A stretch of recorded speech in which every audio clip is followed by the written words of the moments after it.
السلام عليكم ورحمة الله تعالى وبركاته. داوديال آتي أدبان سلامايا وعشر كينا حقا المعهد كينا إبالة Institute of Language and Development Skills دمانتينا وإن سلامايا سو لعب الشوعان بنين لي هاي عشر كينا مانتا وحكو سابسين هاي stay in school جوتانكا سكولكا أم حاجة علشان سكولكا هذا تكتو مرول بحاها بون إن سكولكا جوتو أما دارديسا علشان ku ciyaarto ama waqti ku qaadato dabadeedna hadana iska laabato dawlad insha Allah socdaan.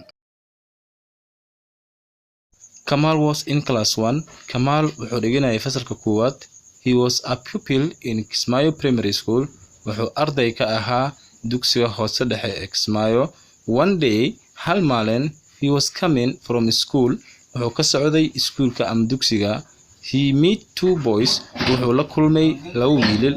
He met waa past waa ereygaas. He met wuxuu la kulmay two boys laba wiilal who lived kuwaasoo ku noolaa near his home meel u dhow gurigiisa. The boys wiilasha waa eating waxay cunayeen yellow cakes doorsho kuleel ah doorsho oo jaala ah the small cakes doorshada yaryar looked tasty waxay u ekayd mid dhadhan leh. The boys wiilasha had more cakes waxay haysteen doorsho badan in their buckets jeebkooda. Kamal was hungry. Kamal wuu gaajisnaa. He wanted to eat a cake. Wuxuu rabay inuu cuno doorshada.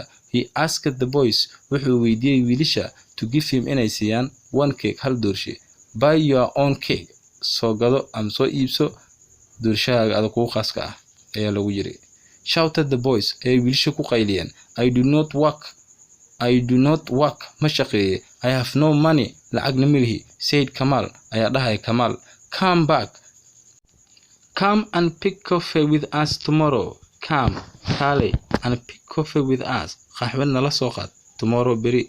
You will be paid waxa lagu siin doonaa a lot of money lacag badan. The boys wiilasha said ayay ku dhaheen no maya I want waxaan rabaa to stay inaan joogo in schoolka am dugsiga aan dhalaan inaan barto. Kamal said ayaa Kamal uu yiri.